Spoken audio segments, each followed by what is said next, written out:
गुरुर्ब्रह्मा गुरुर्विष्णु गुरुर्देवो महेश्वरम् गुरुर्साक्षात् परब्रह्म तस्मै श्री गुरवे नमः। तस्मै श्री गुरवे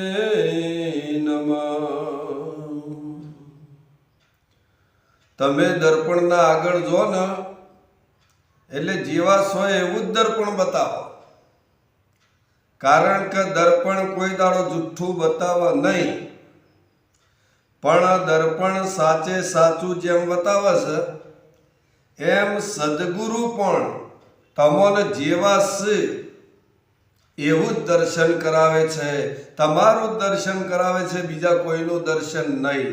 બીજી કોઈ વિટંબળામાં પડવાની જરૂર નથી, પણ પહેલા સ્વદર્શન।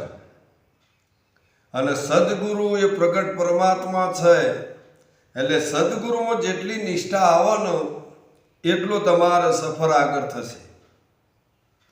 કારણ કે હોય તો ઘણા લોકો તો બીજા વિષયમાં પ્રયુક્ત થઈ ગયા છે, ખબર જ નહીં પડતી હોય, કોઈ ગાવામાં હોશિયાર થઈ ગયા, પેલામાં હોશિયાર થઈ ગયા, વગાડવામાં હોશિયાર થઈ ગયા, વધોમાં હોશિયાર થઈ ગયા, પણ નિજ તત્વ શું છે, નિજ નામ શું છે એના ઉપર એમને દ્રષ્ટિ આલી નથી।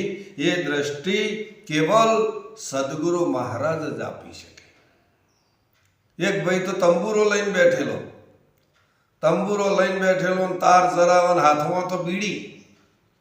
હવે હાથમાં બીડી અને એને પહેલું જ ભજન બોલ્યો કે પહેલા આપણું મન વશ કરજો ને પછી આગળ પાવ ધરજો। મેં કીધું બીડી ઓલવી નોશ ભાઈ, આ મન વશ તારું થયું જ નહીં, તું વાણી કોઈ છે પણ તને હજી ખબર નથી। એટલે વિવેકની ખૂબ જરૂર છે, મર્યાદાની ખૂબ જરૂર છે। ભજનની અંદર બેઠા હોય તો બીડી સળગાવી નહીં, કોઈ પણ વ્યસન કરતા હોય તો ભજનની અંદર કરવું નહીં, કારણ કે બીડી ભજનની અંદર પીવામાં આવે એટલે જેને એલર્જી હોય એને ધુમાડો જાય, એટલે આ કામ નહીં થઈ શકે। એટલે ભજનની સભામાં કોઈ દિવસ વ્યસન કરવું નહીં, આટલી મર્યાદા પહેલી જોશે।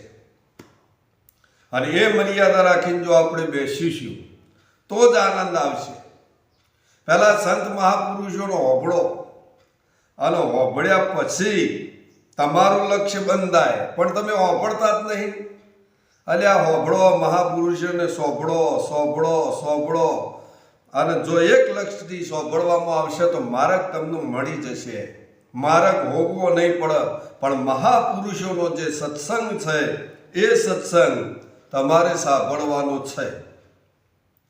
હમણાં મેં એક ભજન સાંભળ્યું કે આટલો સંદેશો મારી સાસુજીને કહેજો, આટલો સંદેશો મારા સસરાને કહેજો, એ તમારી દીકરી તો ઝઘડા કરે છે,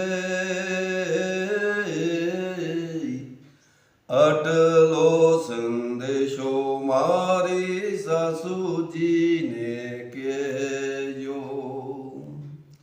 ડગલે ને પગલે ખર્ચા ખૂબ કરે છે, એ બેંક બેલેન્સ હવે ખૂટ્યું રે, આટલો સંદેશો મારી સાસુ માને કહેજો। જો માણસ એટલો કંટાળ્યો વચ્ચે ગીતો બનાવે છે, ઓના ઉપરથી આપણને ખબર પડવી જુઓ કે આપણું ઘર જે છે અને બે પૈડ્યો હરખો હોય તો જ ઘરની પ્રગતિ થાય, નકર ઘર ધુમાડે જાય। માટે પતિ અને પત્ની એક સ્વરૂપે થાય, એક ભજનમય બને।